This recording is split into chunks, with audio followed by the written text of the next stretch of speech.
యేసుక్రీస్తు వారి శ్రేష్టమైన నామములో అందరికీ లెంటి శుభాలు వందనం తెలియజేస్తున్నాం. ప్రియులారా, అందరూ బాగున్నారు కదా? మరి ఇది ఎందుకు ఏర్పాటు చేయబడిన లేఖన భాగం నుండి చూసినట్లయితే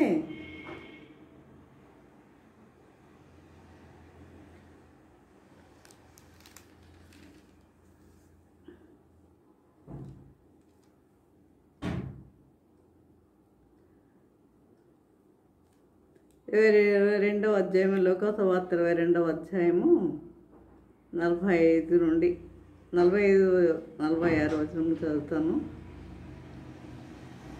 ఆయన ప్రార్థన చాలించి లేచి తన శిష్యుల యొద్దకు వచ్చి వారు దుఃఖం చేత నిద్రించడం చూచి, మీరు ఎందుకు నిద్రించున్నారు? శోధనలో ప్రవేశించుకున్నట్లు లేచి ప్రార్థన చేయడని వారితో చెప్పాను. దేవుడి పరిశుద్ధ వాక్యం దీవించను గాక. ఆమేన్. ప్రార్థన చేసుకుందాం.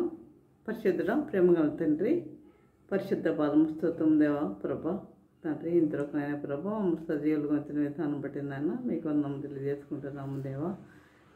ఇదిగోనైనా మరి ఇప్పుడు వాక్యం మేము ధ్యానించుకుంటుండగా మీరు మాతో ఉండి నడిపించండి ప్రభా తండ్రి. నేను ప్రతి ఒక్కరి తండ్రి వెలుగుల దేవుడు ఎంపికల మొత్తం వాక్యానుసారంగా జీవించే జీవితం దయచేయమని మా ప్రభు నిత్యం బ్రతమాలు విన్నముగా వడిపించున్నాం తండ్రి. ఆమేన్. ఈరోజు అంశం ఏంటంటే, నా మీదకి బందిపోటు దొంగ వలె వచ్చితిరా అని ప్రభు అంటున్నాడు. యేసు ప్రభు వారు అంటున్నారు, నా మీదకి బందిపోటు దొంగ వలె వచ్చితిరా. చూడండి, ఆయన వాడుక తప్పున ఎప్పుడు కూడా ఒలివల కొండకు వెళ్ళి ప్రార్థన చేసుకునేవారు. అదే విధంగా శిష్యులను తీసుకుని వెళ్ళి ముగ్గురు ఆయన వెంట యోహాను, యాకోబు, యోహాను, పేతురు ముగ్గురు ఉండేవారు. శిష్యులను తీసుకుని వెళ్ళి మరి మోకాళ్ళని ప్రార్థన చేస్తున్నాడు ఆయన. వారి యొద్ద నుండి రాతివేత దూరం వెళ్ళి మోకాళ్ళుని, తండ్రి ఈ గిన్నె నా యొద్ద నుండి తొలగించుటకు, ఈ గిన్నె అంటే శ్రమలు కష్టాలు సిలువ ఇవి, తండ్రి ఈ గిన్నె నా యొద్ద నుండి ఈ చిత్తం అయితే తొలగించము, ఆయనను నా ఇష్టం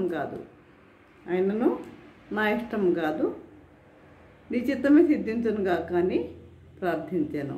నీ చిత్తమైతే తొలగించము, ఆయనను నా చిత్తము కాదు నీ ఇష్టమైతే తొలగించమని ప్రార్థించాను. నీ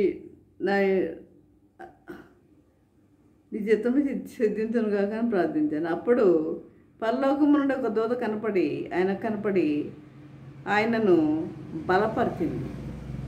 ఒక దూత కనపడి ఆయనను బలపరిచింది. ఆయన వేదనపడి మరింత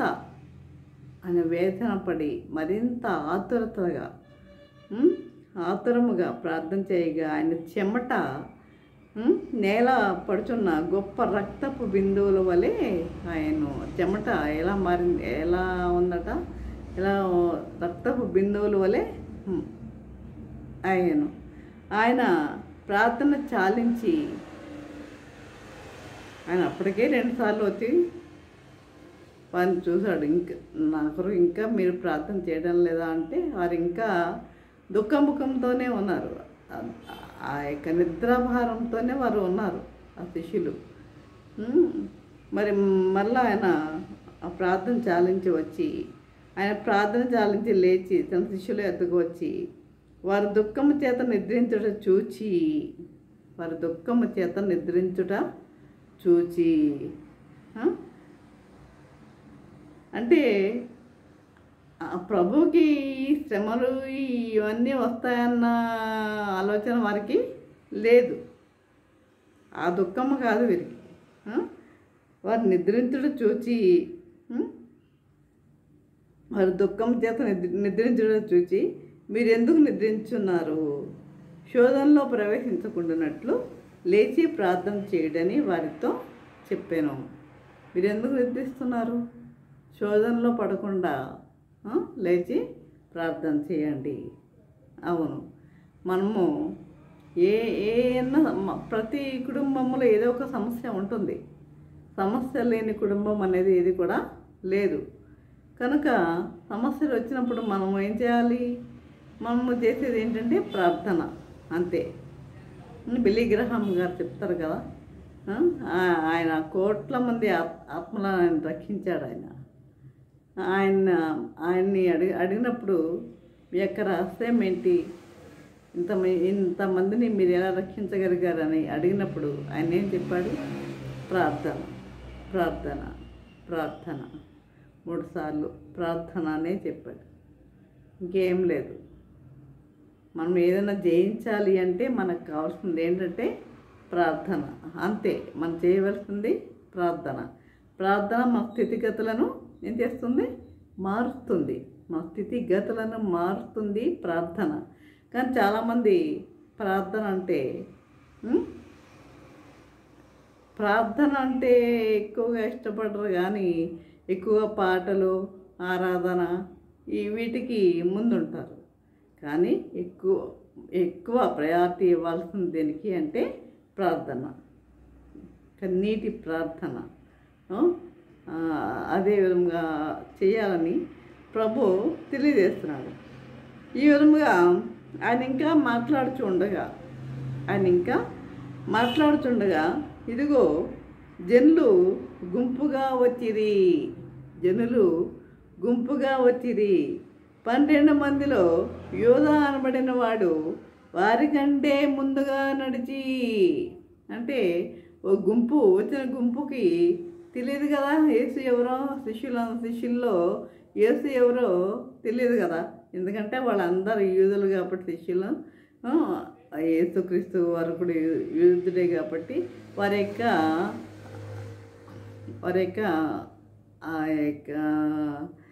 ఈ యొక్క ఎలా ఉంటుందంటే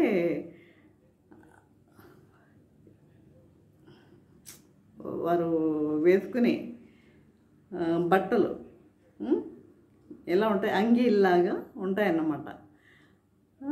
దట్స్ వై వారు గుర్తించలేరు కనుక వారికన్నా ముందుగా వచ్చారనమాట.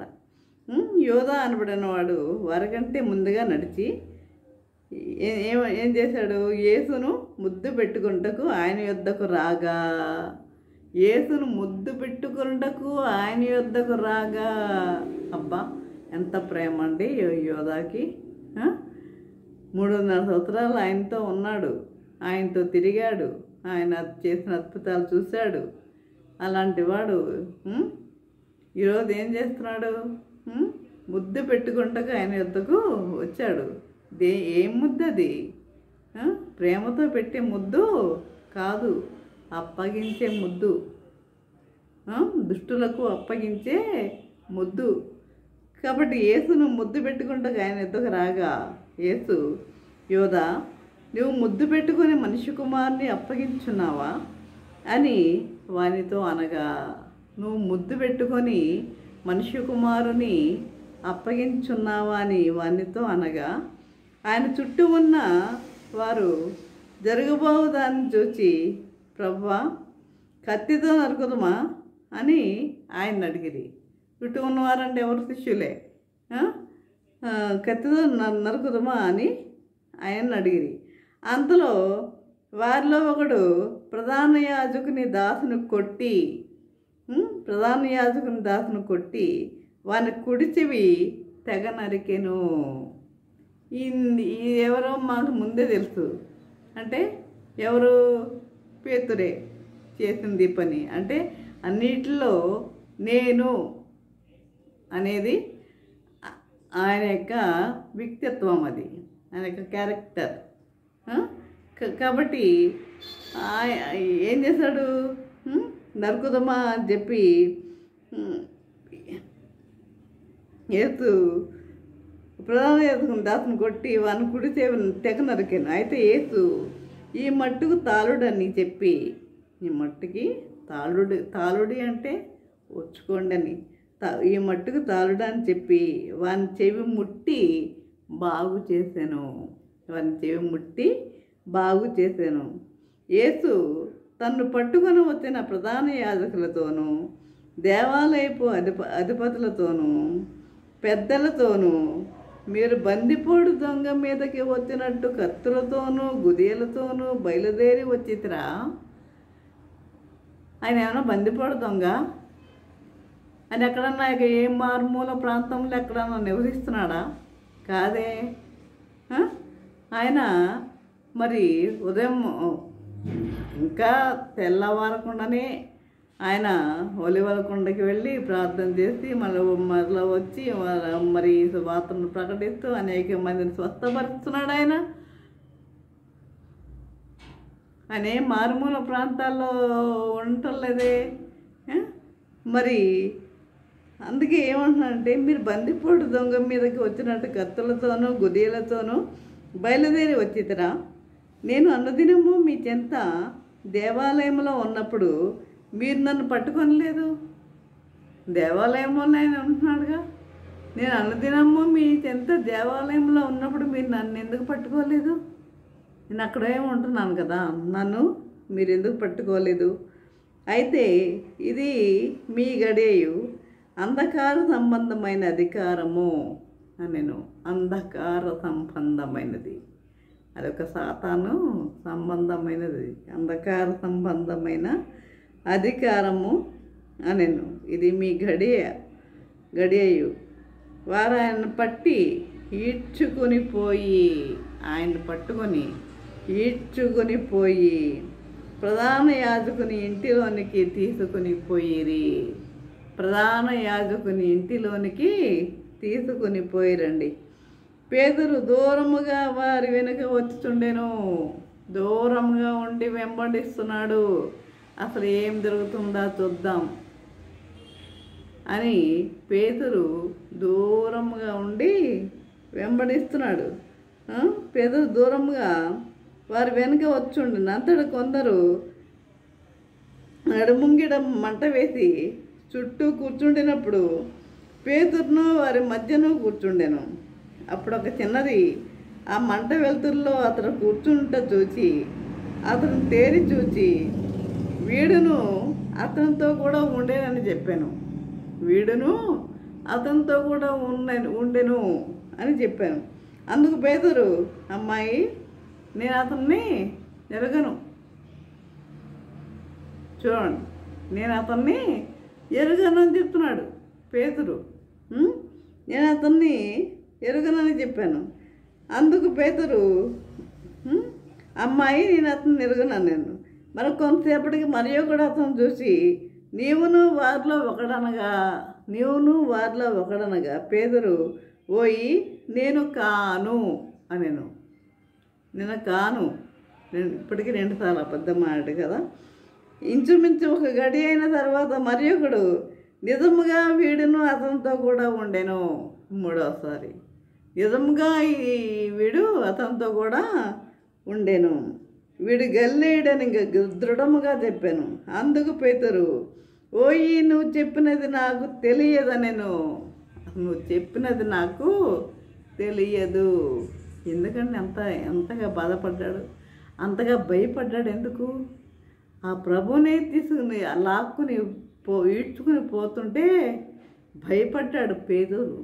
భయపడి ఆ విధముగా అబద్ధం ఆడటం జరిగింది. అది ఇంకా చెప్పాలంటే మెయిన్ పాయింట్ ఒకటి ఇందులో, మీరు శోధనలో ప్రవేశించకున్నట్లు మీరు మెలకువగా ఉండి ప్రార్థన చేయండి అన్నాడు ప్రభు కదా. మరి శోధనలో ప్రవేశించుకున్నట్లు మెలకువగా ఉండి ప్రార్థన చేయండి అంటే వీళ్ళు చేశారా? చేయలేదు. ఎవరు కూడా చేయలేదు. నిద్రపోయారు అంతే. కానీ ప్రార్థనే కనుక చేసి ఉన్నట్లయితే ఆ శక్తి వీరికి వచ్చి ఉండేది. అసలు అబద్ధమాడే శక్తి కూడా, అబద్ధమాడే పని కూడా అతనికి ఉండేది కాదు. కాబట్టి ఆ విధముగా ఆ ప్రార్థన లేకపోవడం వల్ల ఆ విధముగా అతను శోధనలో పడవలసి వచ్చింది, ప్రార్థన లేకపోవడం వల్ల. కనుక ఓయి నీవు చెప్పినది నాకు తెలియదు నేను. అతను ఇంకా మాట్లాడుతుండగా వెంటనే కోడి కూసెను. వెంటనే కోడి కూసాను.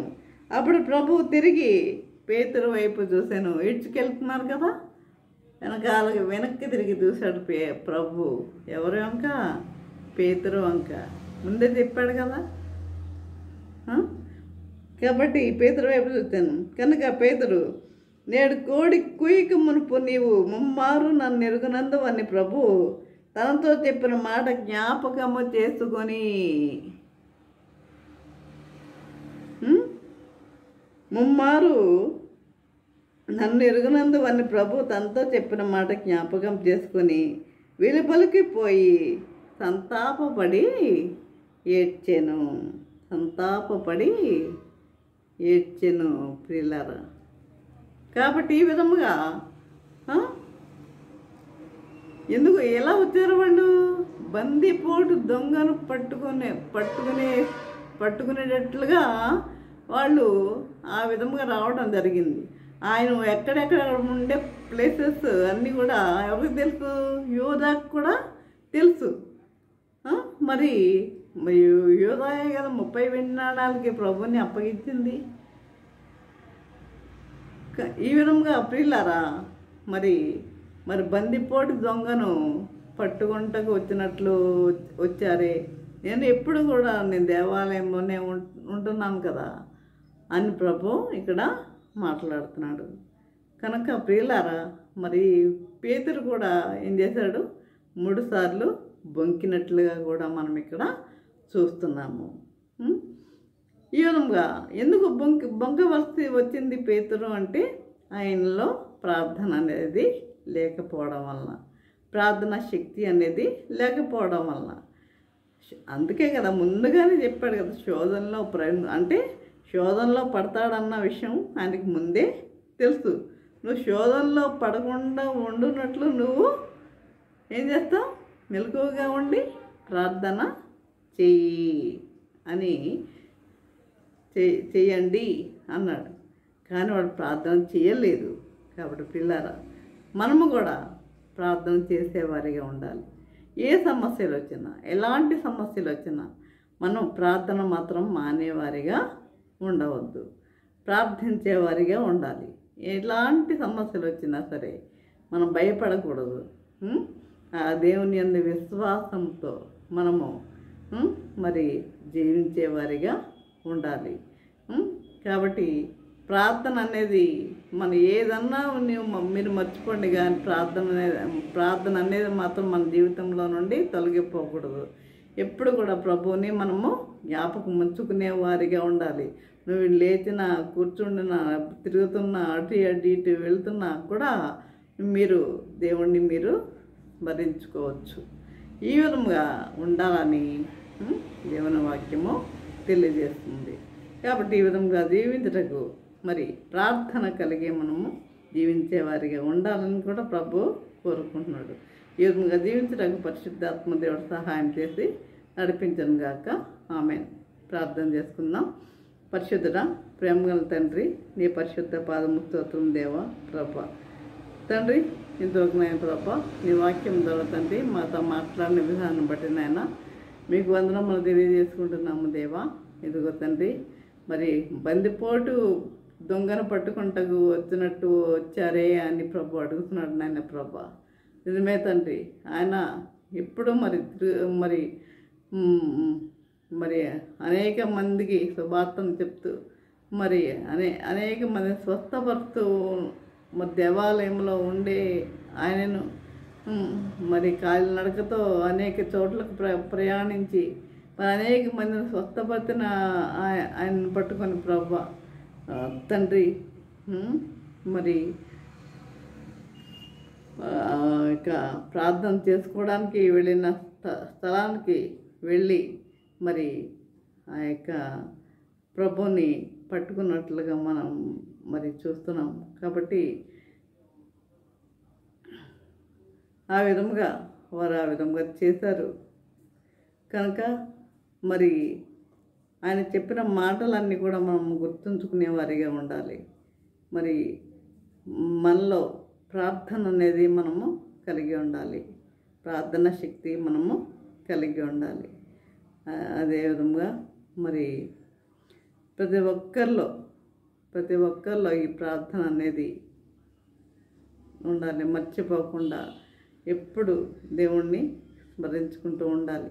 ప్రార్థన చేసుకోవడమే కాదు, కానీ మనలో ఉన్న లోటుపాట్లు ఏమన్నా ఉన్నాయేమో, అంటే లోటుపాట్లు అంటే ఎలాంటి చెడు స్వభావం ఏమన్నా మనలో ఏమన్నా ఉందేమో, దుష్ట స్వభావమో మరి ఏమన్నా ఉందేమో, అది కూడా మన నడవడికను తెరిపేది కనుక అది కూడా మనలో నుండి తీసివేసుకునే వారిగా ఉండాలి. ఈ విధంగా ఉండాలని మరి ప్రభు తెలియజేస్తున్నాడు. ఈ విధంగా జీవించడానికి పరిశుద్ధాత్మ దేవుడు సహాయం చేసి నడిపించను గాక. ఆమేన్.